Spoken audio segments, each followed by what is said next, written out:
경상남도 창녕군에 위치한 양봉장. 이른 아침부터 바쁜 벌들 사이에서 부지런하게 움직이는 사람들이 있습니다. 꽃가루 채집을 할 거예요. 화분이라 하죠. 몸에 좋은 화분 채집할 겁니다. 꿀벌들이 이 꽃가루를 모을 때는 꿀을 섞어서 이렇게 뭉쳐와요.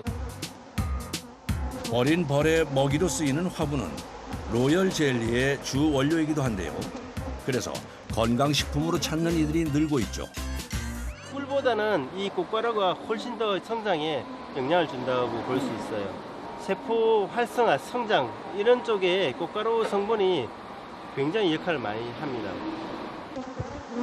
화분을 얻기 위해선 채집기를 설치해야 하는데요.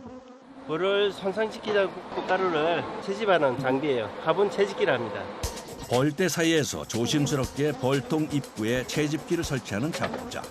이제 기다리는 일만 남았습니다. 잠시 후 수많은 꽃들을 돌아다니며 화분을 모은 벌이 돌아옵니다. 그리고 채집기 구멍을 통과하면 뒷다리에 있는 화분만 똑 떨어지게 되는데요. 그러면 바로 아래에 있는 채집기 통 안으로 화분만 따로 모이게 되는 원리입니다. 지금은 꽃가루가 많이 나오는 시즌이어서 그런 시기에는 너무 많은 꽃가루가 오히려 벌들한테는 산란에 지장을 줘요. 꿀벌들이 바쁘게 오고 가며 화분을 떨어뜨립니다. 얼마나 들었나 볼게요. 제법 들어와 있습니다. 1시간 좀 지났는데 제법 들어와 있네요. 이렇게 많이 나와요? 적게 나오는 거죠 지금. 한참 나올 때는 더 많이 나와요. 1시간 만에 한 번씩 가득해져요. 그 정도로 많이 나와요. 이렇게 밝은 노란색 보이죠 가끔 이렇게. 이런 거는 청밀이라고 하는데 만개꽃에서 나오는 꽃가루예요. 이런 노랗게 보이는 건 유채고요. 약간 갈색 섞여 있는 것들은 도토리 화분이에요. 되게 달콤해요. 도토리 화분을 최고 화분으로 이렇게 보고 있어요. 남자들한테 좋습니다. 양봉 부산물 중 하나인 화분은 면역력 증강과 항산화 효과가 있다고 알려져 있습니다. 그래서 벌이 주는 천연 보약이라고 불리는데요. 밤 기온이 찹고 또 바람이 좀 많이 불면 조금 덜 나오는 편이에요. 제법 많이 했어요. 그래서 이어서 또 다른 작업을 준비하는 작업자. 공독 채집기라고 오후에는 보통 공독 채집을 해요. 공독은 벌의 침에서 나오는 독을 말하는데요. 작은 몸집 안에 있는 봉독을 채취하기 위해서 미세 전류가 흐르는 채집기를 벌통 입구에 설치해 줍니다. 침을 찔러도 꼽치지 않으니까 벌침은 빠지지 않고 벌은 그대로 살 수 있어요. 통만 빠져나오는 그런 구조입니다. 여왕벌과 애벌레를 보호하려는 꿀벌의 본능을 이용한 방법인데요. 전원을 켜고 채집기에 미세 전류를 흐르게 하자 적의 공격으로 착각한 꿀벌떼가 밖으로 무섭게 쏟아져 나옵니다.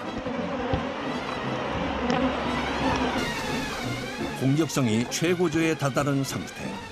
벌들 입장에서는 전쟁이 난 거예요 지금. 수십만 마리의 꿀벌이 채집기를 향해 독침을 쏘기 시작합니다. 여기서 그치지 않고 공독을 채취하기 위해 막대기로 벌통 입구를 건드려 활을 돋우는 작업자. 벌들이 화가 나야 이제 친구들을 부르고 공독을 내놓을 테니까 벌들을 조금 더 신경을 예민하게 작업을 하는 거예요. 멀찌감치 떨어져 이를 보고 있는 동료. 왜 멀리 떨어져 계세요? 벌이 너무 많았어요. 이거 다 해도 쏘여요? 한 마리씩 들어올 수가 있죠. 보호 장비를 착용했지만 독을 품고 달려드는 벌의 공격은 공포 그 자체인데요. 그 순간 방심하는 사이 제작진도 벌의 공격에 당했습니다. 저 밖에 나가. 다리 좀 털어줘. 다리 뒤에 털어줘. 완전히 앉으면 다리 뒤에 무릎 요 사이에 들어와 있어요.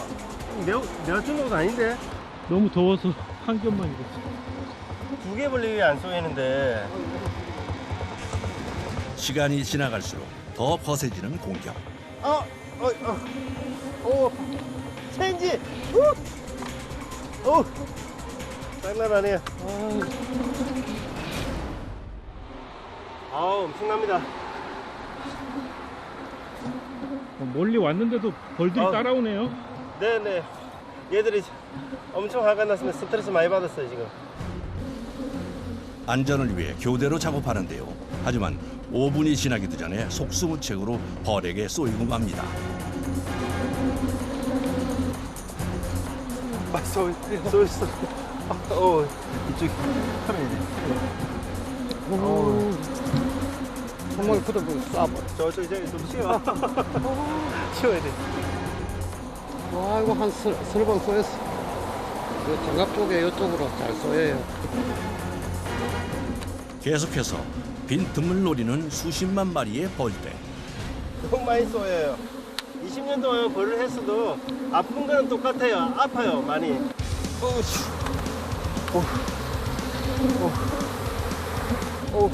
야야, 나 좀 쉬어야 되겠어. 너무 심하게 쏘여. 베테랑도 통증은 피할 수 없는데요. 머리띠가 잘 쏘여요. 엄청 아프네. 여기 쏘이면 되게 아파요. 많이 쏘였어요. 벌써 10방 넘게 쏘였어요. 이대로 계속하다가는 위험할 수도 있는 상황. 결국 봉독 채취를 잠시 중단하고 일보 후퇴를 결정합니다. 냉동고예요. 차가운 데는 벌들이 싫어해요. 그래서 자기 집으로 다시 돌아가죠. 급할 때는 여기 와서 피신을 하는 거예요. 이제야 쏘인 곳을 확인해 보는데요. 붉었네. 많이 쏘였어. 여기 많이 쏘여있네. 허벅지하고 막 가슴 아픈데 와, 정신 못 차리겠네. 저 일부러 쫓으면 더 붙어. 그러니까. 지한테 위협한다고. 벌침에 쏘여 응급실에 가는 일도 다반사. 알레르기가 있는 경우 쇼크사의 위험도 있어 안전에 특히 신경 씁니다. 벌통 앞에 봉독 채집기를 설치한 지 1시간이 지나자 조심스럽게 걷어들이는데요. 더 괴롭히면 벌들이 스트레스를 너무 많이 받아서 안 될 것 같아요. 오늘은 여기까지. 하지만 끝이라고 안심할 수 없습니다. 또 얘들이 끝까지 쫓아오네. 일단은 1단계 채집은 끝났어요. 이제 수확을 해야죠, 제대로. 이렇게 채집한 봉독은 양봉장 인근의 작업실로 가져와서 확인하는데요. 과연 봉독이 얼마나 모였을까요? 선이 이렇게 쭉쭉 나와 있죠. 봉독이 잘 묻어 있습니다. 벌 한 마리에서 얻을 수 있는 봉독의 양은 0.3mg. 극소량인데요. 그래서 벌 한 통에서 얻은 양 또한 적을 수밖에 없습니다. 보통 20개 정도 하거든요. 9g 정도 하루 생산한다고 보면은 나쁘진 않죠. 벌들의 위협에서 벗어났다고 해서 안전한 것은 아닙니다. 가루로 된 봉독은 호흡기에 치명적인데요. 어느 순간 코가 막히기 시작하고 냄새를 못 맡기 시작해서 제가 병원에 갔더니 코가 막혀 있고 그래서 수술을 했거든요. 그렇게 해도 또 재발이 되더라고요. 계속 봉독을 하기 때문에. 이렇게 모은 봉독을 약으로 사용하려면 거쳐야 하는 과정이 있습니다. 봉독을 멸균수에 녹인 후 안에 들어있는 불순물을 정제하는 것인데요. 공기 압력을 통해서 밑으로 빨아내릴 거예요. 밑에 있는 유리병 속에 저압이 되면서 위에서 아래로 물이 흘러내리기 시작했습니다. 이 과정을 통해 꽃가루와 먼지 같은 입자가 큰 불순물이 제거됩니다. 다시 2차 정제를 할 겁니다. 0.2 마이크로밀리 멤브레인을 통해서 좀 더 순수하게 만드는 거예요. 순수한 봉독만 남기기 위해 온 신경을 집중하는 작업자. 2차에 걸쳐 정제 과정을 마친 봉독은 소량으로 나누어 동결 건조기에 넣어줍니다. 봉독에 수분을 빼내는 고집하는 그런 장비예요. 이 과정을 거쳐야 봉독 가루를 얻을 수 있어요. 이렇게 3일간 천천히 동결 건조시켜주면 봉독이 완성됩니다. 완전히 동결 건조된 순수한 봉독입니다. 이 봉독은 항균 항염력이 굉장히 뛰어나다고 알려져 있어요. 그래서 실험에 의하면은 페니실린보다도 1000배 이상의 항균력과 항염력을 가지고 있다. 천연 항생제로 알려진 봉독은 한 번에 얻을 수 있는 양이 많지 않다 보니 금보다 비싼 가격에 팔리고 있는데요. 이렇게 정제되어 있는 봉독을 기준으로 해서 예전에 수입할 때는 1g에 200만 원 정도 했고요. 국산화되면서 많이 저렴해졌습니다. 그래서 현재는 1g에 40만 원 정도에 거래되고 있습니다. 봉독 정제 과정이 끝난 후에도 분주한 작업자. 뭐 만드시는 거예요?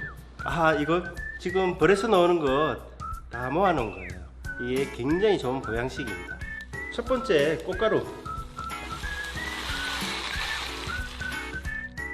자, 이건 로얄젤이고요. 여왕벌이 먹는 아주 귀한 음식입니다.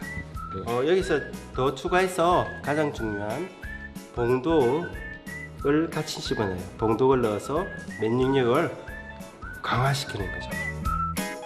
봉독을 채취하는 작업자만이 누릴 수 있는 특권으로 보약이 부럽지 않다는데요. 만들어서 지인들도 나눠주고 저도 열심히 먹고 우리 가족들도 꾸준히 챙겨 먹습니다. 다른 보약 필요 없더라고요. 영양제를 안 먹어요, 저희 집에는. 그래서 일을 하다 지치면 따뜻한 물에 타서 차로 마신다는군요. 이렇게 봐서는 달콤할 것 같은데 그 맛이 어떤가요? 그냥 단맛, 썬맛, 칼칼한 맛, 좀 미묘한 맛입니다. 건강한 맛. 화분과 봉독 외에 벌이 사람에게 주는 선물이 또 하나 있죠. 바로 달콤한 꿀인데요. 이제 조금 있으면 아카시아 꿀을 채밀할 시기. 그 전에 2층으로 된 벌통을 분리시켜 안을 살핍니다. 대체 뭘 찾는 걸까요?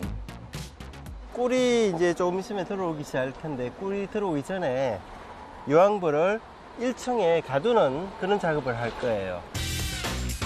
쉽게 말해 일벌과 여왕벌의 공간을 분리시켜 채밀하기 쉽게 만드는 것인데요. 이게 1층이고요. 그리고 2층이에요. 1층에만 산란하게끔 하고 관리를 철저히 해주게 되면은 2층에는 꿀만 닫을 수 있는 거예요. 벌통 하나당 들어있는 꿀벌의 수는 약 4만 마리.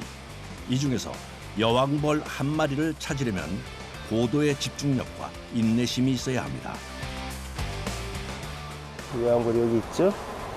여왕벌이 이렇게 일벌보다는 크기가 커요. 일벌보다는. 자, 이제 놔줄게요. 1층으로 보낸 여왕벌을 2층으로 못 오게 하려면 특별한 장치가 필요한데요. 개강판이라는 거예요. 개강판. 여왕벌과 일벌을 구분하는 거예요. 여기 촘촘하게 대나무가 빗살처럼 지나가는데 여기 공간이 이 공간으로 여왕벌은 올라오지 못해요. 여왕벌이 크기 때문에 몸이 걸려서 올라오지는 못해요. 일벌만 통과할 수 있습니다. 그래서 이렇게 두는 거죠. 1층과 2층을 이렇게 막아두는 거예요. 남은 벌통도 같은 방식으로 여왕벌을 찾아서 1층으로 보내주는데요. 시간이 갈수록 온몸에 쌓여가는 피로. 그래도 꼼꼼하게 벌집을 살피던 작업자의 눈에 뭔가가 들어옵니다. 하얗게 보이는 거 있죠? 이게 로얄젤이에요. 로얄젤이 뭐 볼래? 여왕벌이 먹는 음식으로 알려진 로열 젤리는 단백질, 비타민, 엽산 등이 풍부하다고 알려졌는데요. 예로부터 노화 예방과 면역력 강화에 도움을 줘 신의 음식으로 불리기도 했습니다. 무슨 맛이에요? 꿀보다는 맛이 없어요. 일벌들이 보통 일을 하면 60일 정도 2달 사는데요. 여왕벌은 6년을 살아요. 로얄젤리가 그만큼 노화 방지를 하는 그런 역할을 한다고 보면 되죠. 계속해서 여왕벌을 찾는 작업자. 도망가네. 자, 잡았어요. 일행시키실 겁니다. 올해 벌꿀 수확이 풍년이길 바라며 여왕벌을 1층으로 보냅니다. 미안하다, 습지게 하는데 방해했으니 미안해. 공간이 부족해 그새 새 집을 지은 벌들. 새로운 꿀을 많이 넣어 놓았네요. 이런 건 나중에 영양 간식으로 간식 때 먹습니다. 드디어 끝난 작업. 흐르는 땀이 얼마나 고됐는지를 말해주는데요. 요즘같이 더울 때는 어쩔 수 없어요. 일하는 동안 쌓인 더위와 피로를 시원한 물로 날려봅니다. 꿀벌들이 우리 간식을 또 주네요. 귀한 꿀이라 평소에는 아까워서 먹지도 못하는데요. 오늘은 벌들이 집을 잘못 지은 덕분에 간식으로 맛볼 수 있게 됐습니다. 무슨 맛이야? 맛을 꿀병에 들은 거하고 맛이 틀려요. 확실히 로얄젤리보다는 이게 맛있네. 그렇지. 사정없이 독침을 쏘아대는 벌들의 위협 속에서도 제 할 일을 하는 작업자. 그를 움직이게 하는 원동력은 무엇일까요? 일 자체는 고되고 힘들고 땀도 많이 흘려야 되고 하지만 동독을 통해서 사람들이 건강해질 수 있고 축산에 있어서 항생제 대체제로 사용되어지고 있기 때문에 그런 데에 대해서 자부심도 있고 보람도 느끼고 있어요.